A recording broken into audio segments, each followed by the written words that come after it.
আসসালামু আলাইকুম, কেমন আছেন সবাই? আমি ডক্টর ফাহাদ বিন জামান, সবাইকে জানাচ্ছি আমার পক্ষ থেকে আন্তরিক শুভেচ্ছা এবং অভিনন্দন।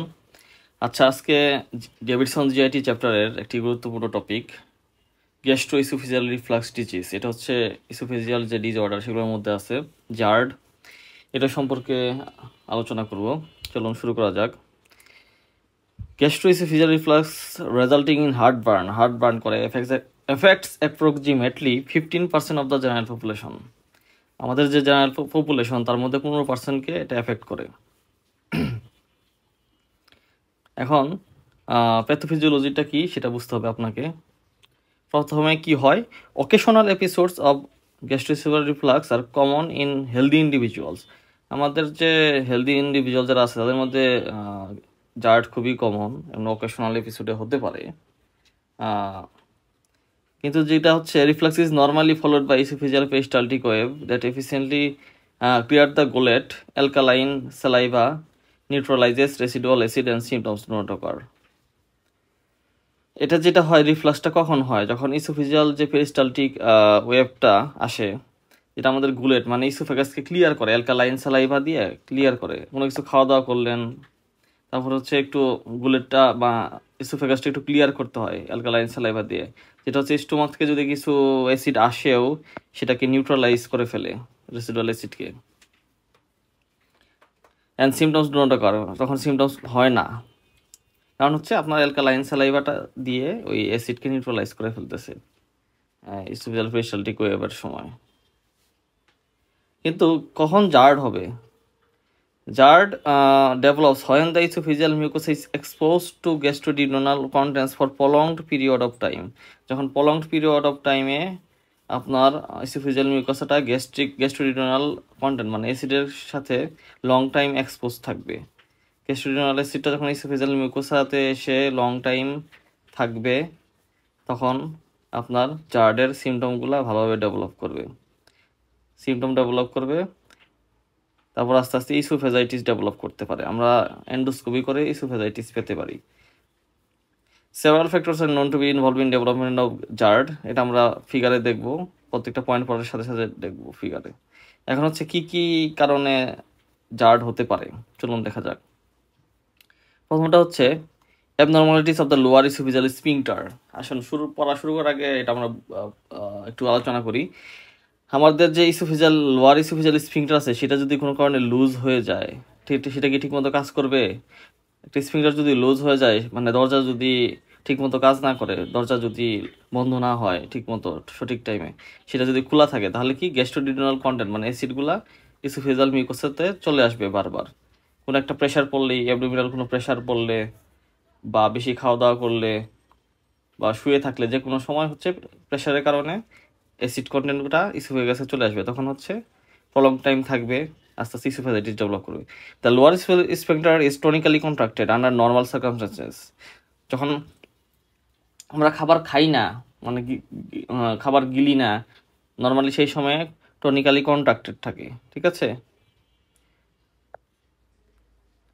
কিন্তু যখন আমরা গিলি, সোয়ালোইং করি খাবার খাওয়ার সময়, তখন হচ্ছে রিল্যাক্স হয়ে যায় খাবার ইসোফেগাস থেকে স্টোমাকে যাওয়ার জন্য। Some patients with the GERD have reduced lower esophageal sphincter tone. কিছু পেশেন্টের যে টোন কম থাকে, পারমিটিং রিফ্লাক্স, তখন রিফ্লাক্স হয়। হয় ইন্ট্রাঅ্যাবডোমিনাল প্রেশার রাইজেস, একটু আগে যে বললাম, অ্যাবডোমিনাল প্রেশার যদি রেইজ করে, সেক্ষেত্রে হচ্ছে ওই লুজ স্ফিংটার দিয়ে রিফ্লাক্স করে। মানে যখন আমার লুজ হওয়ার দরকার নাই, যখন খাচ্ছি না আমি, গিলার দরকার নাই, তখন লুজ হয়ে যায়, রিফ্লাক্স করে। In others, whether sphincter tone is normal, কিছু ক্ষেত্রে আবার নর্মাল থাকে tone, but reflux occurs in response to frequent episodes of inappropriate sphincter relaxation. যদি inappropriate sphincter relaxation হয়, সেই সময়ও রিফ্লাক্স হতে পারে। এখন আসেন হায়াটাস হার্নিয়া, এটা ইম্পর্টেন্ট। এখানে আমাদের ফিগারে দেখা দিছে যে এই যে অ্যাবনর্মাল লোয়ার ইসোফেজিয়াল স্ফিংটার, এখানে যে আমাদের স্ফিংটার আছে সেটা যদি অ্যাবনর্মাল হয়, সেই ক্ষেত্রে এই যে অ্যাসিড, পেপসিন, বাইল এগুলো হচ্ছে রিফ্লাক্স করবে, উপর দিকে উঠে যাবে, ইসোফেগাসে চলে আসবে। তারপর আসেন হায়াটাস হার্নিয়া, যেটা হচ্ছে হায়াটাস হার্নিয়া, ডায়াফ্রামের উপরে চলে গেছে হার্নিয়া হয়ে। হায়াটাস হার্নিয়াটা আমরা পড়ি। হায়াটাস হার্নিয়া কি বলছে? Hiatus hernia causes reflux because the pressure gradient is lost between the abdominal and thoracic cavities. আমাদের যে অ্যাবডোমেন এবং থোরাক্সের মধ্যে যে একটা প্রেশার ডিফারেন্স আছে, মাঝখানে থাকে ডায়াফ্রাম, সেটা যখন লস্ট হয়ে যায় তখন হচ্ছে হায়াটাস হার্নিয়া ডেভেলপ করতে পারে। Which normally pinches the hiatus. In addition, the oblique angle between the cardia and esophagus disappears. আমাদের কার্ডিয়া এবং স্টোমাকের যে কার্ডিয়া সেটা এবং ইসোফেগাসের মধ্যে একটা অবলিক অ্যাঙ্গেল আছে, সেটাকে আমরা বলি অ্যাঙ্গেল অফ হিজ। এটা হচ্ছে দিস অ্যাঙ্গেল হচ্ছে টিপিক্যালি অ্যাকিউট। এটা একটা crucial component of the gastro oesophageal junction and plays a role in preventing acid reflux. এই যে আমাদের যে স্টোমাকটা, এটা হচ্ছে যে এই পার্টটা হচ্ছে কার্ডিয়া, ঠিক আছে, সি, এটা হচ্ছে কার্ডিয়া, স্টোমাকের কার্ডিয়া, আর এটা হচ্ছে ইসোফেগাস। এই যে ইসোফেগাসের লোয়ার, এটা যে জাংশনটা, এটা কি বলে অ্যাঙ্গেল অফ হিজ, ঠিক আছে। এই যে এই জাংশনটা হচ্ছে অ্যাঙ্গেল অফ হিজ। এখন যদি এই অবলিক অ্যাঙ্গেলটা যদি চলে যায় তাহলে কি এখানে জায়গাটা সোজা হয়ে যাবে না? সোজা হয়ে যাবে। এই অ্যাঙ্গেলটা থাকলো না, সোজা হয়ে গেল। সোজা হয়ে গেল, তখন কি অ্যাসিড, স্টোমাকের যে অ্যাসিড কন্টেন্ট, এটা ইজিলি ইসোফেগাসে চলে যেতে পারবে। কারণ আমাদের যদি হায়াটাস হার্নিয়া ডেভেলপ করে, এখানে অ্যাঙ্গেল সোজা হয়ে গেলে অ্যাঙ্গেল আর থাকলো না, সেক্ষেত্রে অ্যাসিড ইজিলি ইসোফেগাসে চলে যাবে স্ফিংটার ক্রস করে, তখন হচ্ছে এরকম জার্ড হবে। এটাই বুঝাইছে এখানে।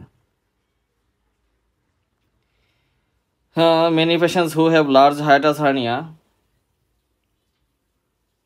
এই অ্যাঙ্গেল অফ হিজটা হচ্ছে ভালভ লাইকিং মেকানিজম হিসেবে কাজ করে, helping to keep stomach acid from flowing back into the esophagus. Stomach থেকে ইসোফেগাসে স্টোমাক অ্যাসিড ব্যাক করতে দেয় না, ফ্লো ব্যাক করতে দেয় না। Many patients who have large hiatus hernia develop reflux symptoms, but the relationship between the presence of hernia and symptoms is poor. Nevertheless, almost all patients who develop esophagitis, Barrett's esophagus, or peptic strictures are found to have a hiatus hernia. যেসব পেশেন্টের oesophagitis already হয়ে গেছে, Barrett's oesophagus আছে অথবা peptic structure আছে, তাদের ক্ষেত্রে hiatus হার্নিয়াটা common. এখন আসেন ডিলেড ইসোফেজিয়াল ক্লিয়ারেন্স। এখন যদি ডিফেক্টিভ ইসোফেজিয়াল পেরিস্টালটিক অ্যাক্টিভিটি হয়, আমাদের ইসোফেগাসের যে পেরিস্টালটিক অ্যাক্টিভিটি থাকে, যেটা ইসোফেগাস থেকে খাবার দাবার বা ইসোফেজিয়াল যে কন্টেন্ট সেটা ক্লিয়ার করে স্টোমাকে নিয়ে যায় যে পেরিস্টালটিক অ্যাক্টিভিটির মাধ্যমে, সেটা যদি ডিফেক্টিভ হয় সেই ক্ষেত্রে কিন্তু প্রবলেম হতে পারে। যেসব পেশেন্টের ইসোফেজাইটিস আছে সেই সব পেশেন্টের এই ডিফেক্টিভ ইসোফেজিয়াল পেরিস্টালটিক অ্যাক্টিভিটি থাকে। It is a primary abnormality since it persists after esophagitis has been healed by acid suppressing drug therapy. Poor esophageal clearance leads to increased acid exposure time. ঠিকমতো যদি esophageal clearance না হয় সেক্ষেত্রে increased acid exposure time হয়। এই যে defective oesophageal clearance, ঠিকমতো clear হচ্ছে না, সেক্ষেত্রে অ্যাসিড এক্সপোজার বেশি হবে, প্রবলেম হবে, ইসোফেজাইটিস। গ্যাস্ট্রিক কন্টেন্ট কি? Gastric acid is the most important esophageal irritant. এটা থেকে কিন্তু একটা এসবিও হতে পারে, জিজ্ঞেস করতে পারে যে আপনার মোস্ট ইম্পর্টেন্ট ইসোফেজিয়াল ইরিটেন্ট কি? গ্যাস্ট্রিক অ্যাসিড হবে আনসার। এটা ইসোফেগাসকে মোস্ট কমনলি ইরিটেট করে। And there is a close relationship between acid exposure time and symptoms. Pepsin and bile also contribute to mucosal injury. Pepsin and বাইলও করে, কিন্তু most common হচ্ছে gastric acid, খেয়াল রাখতে হবে। Defective gastric emptying is delayed in patients with GERD. যাদের হচ্ছে জার্ড আছে সেসব পেশেন্টের ক্ষেত্রে গ্যাস্ট্রিক এমটিং ডিফেক্ট থাকে। এই যে এদিক দিয়ে ঠিক মতো খাবার পাস করবে না, ডিফেক্টিভ গ্যাস্ট্রিক এমটিং। যদি এমটিং ঠিক মতো না হয় সেক্ষেত্রে কি হবে? অ্যাসিডটা উপরে চলে যাবে, লং এক্সপোজার হবে, আস্তে আস্তে জার্ড হবে, ইসোফেজাইটিস ডেভেলপ করবে। Increased intraabdominal pressure. প্রেগনেন্সি, কখন ইন্ট্রাঅ্যাবডোমিনাল প্রেশার বাড়তে পারে? প্রেগনেন্সি বা obese patient are established predisposing causes. Weight loss may improve symptoms. এই ক্ষেত্রে ওয়েট লস করতে হবে, সেক্ষেত্রে সিমটম ইমপ্রুভ করবে। ডায়েটারি এনভায়রনমেন্টাল ফ্যাক্টরস, কিছু ডায়েটারি ফ্যাক্টরস আছে, যেমন dietary fat, chocolate, alcohol, tea, coffee, যারা কফি বেশি খান বা চা বেশি খান, আর সেটাও কি করবে, এরা কি করে, লোয়ার ইসোফেজিয়াল স্ফিংক্টারটা রিল্যাক্স করবে অ্যান্ড মে প্রভোক সিমটমস। আমরা জানি ইসোফেজিয়াল স্ফিংক্টার যদি রিল্যাক্স হয় সেক্ষেত্রে অ্যাসিড স্টোমাক ক্রস করে ইসোফেগাসে চলে যাবে এবং ইরিটেট করবে। The force that trigger symptoms vary widely between the affected individuals. Patient factors, visceral sensitivity and patient vigilance play a role in determining symptom severity and consulting behavior in individual patients. তাহলে ফিগারটা important দেখে নেবেন, কারণ এখানে এই সব factor উল্লেখ করা আছে। ইনক্রিজ প্রেশার, যার দিক থেকে যদি প্রেশার আসে সেই ক্ষেত্রে হচ্ছে স্টোমাক কন্টেন্ট ইসোফেগাসে চলে যাবে, অ্যাসিড চলে যাবে। তাহলে আমাদের ফ্যাক্টরগুলো পড়া শেষ, এখন আমরা একটু ক্লিনিক্যাল ফিচারটা দেখি। The major symptoms are heartburn. Major symptoms কি থাকবে, একটা পেশেন্ট জার্ডের পেশেন্ট যদি আপনার কাছে আসে, মেজর সিমটম কি বলবে, বুক জ্বালা পুরা করতেছে, হার্ট বার্ন হচ্ছে না, রিগার্জিটেশন হচ্ছে, খাবার স্টোমাক থেকে খাবার গলার মধ্যে চলে আসতেছে, এগুলো বলবে। অফেন প্রভোকড বাই ব্যান্ডিং, যখন স্ট্রেইনিং ও লাইং ডাউন, শুতে যাবে বা বসতে যাবে, ও এইসব ক্ষেত্রে, এইসব পশ্চারের ক্ষেত্রে হুট করে হচ্ছে তার রিফ্লাক্স হবে। Water brush, which is salivation due to reflex salivary gland stimulation as acid enters the gullet.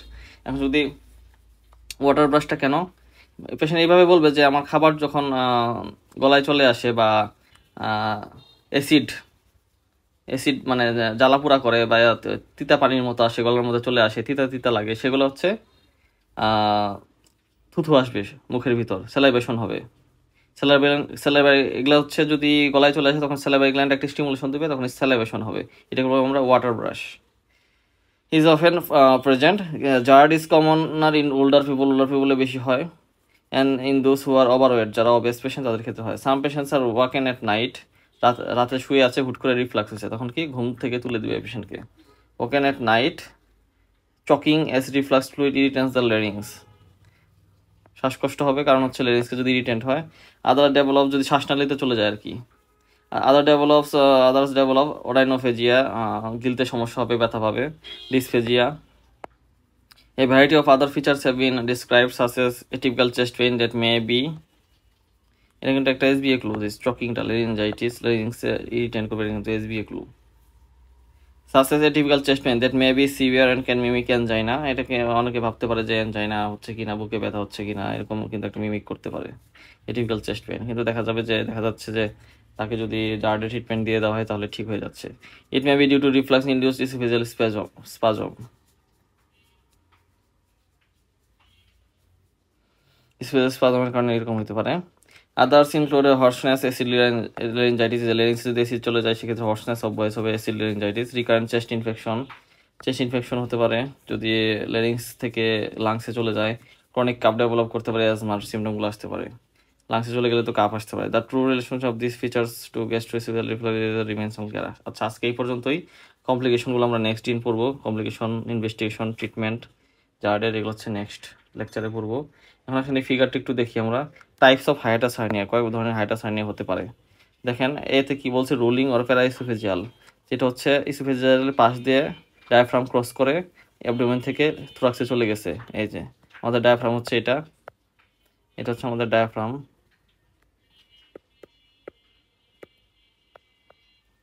লাল দাগটা হচ্ছে ডায়াফ্রাম। এখন যদি ডায়াফ্রামকে ক্রস করে উপরে চলে যাচ্ছে অ্যাবডোমেন থেকে থোরাক্সে, তার মানে হচ্ছে এটা বলবো আমরা রোলিং অর প্যারাইসোফেজিয়াল, মানে ইসোফেজিয়ালের সাথে পাশাপাশি। এই বেরিয়াম, এই যে এখানে দেখা যাচ্ছে বেরিয়াম মিল করে আমরা দেখতে পারতেছি, এখানে হচ্ছে চলে আসছে। লার্জ প্যারাইসোফেজিয়াল হার্নিয়া উইথ ইন্ট্রাথোরাসিক স্টোমাক ঠিকই, মানে স্টোমাকটা চলে আসছে, স্টোমাকের পার্ট। এখন হচ্ছে বিতে দেখেন, এটা ছিল এ, এখন আসেন বিতে। স্লাইডিং ইনসেট, এটা হচ্ছে স্লাইডিং ইনসেট, স্লাইড করে। Barium meal showing a gastric volvulus, small arrows, এই যে এটা হচ্ছে গ্যাস্ট্রিক ভলভুলাস হয়ে গেছে, মানে আমার গ্যাস্ট্রিক ভলভুলাস মানে কি, আমাদের স্টোমাকটা প্যাচ খেয়ে যাবে, টুইস্ট করে 180 ডিগ্রি অ্যাঙ্গেলের বেশি হচ্ছে টুইস্ট করে যায়, তখন আমরা বলবো গ্যাস্ট্রিক ভলভুলাস। তখন কি হয়, গ্যাস্ট্রিক কন্টেন্টগুলা আটকা পড়ে আর কি, নিচের দিকে যেতে পারে না। তখন হচ্ছে ওখানে প্যাচ লাগার কারণে স্টোমাকে আস্তে আস্তে কন্টেন্ট জমে জমে উপর দিকে উঠে যায়, ইসোফেগাসের দিকে চলে যায়।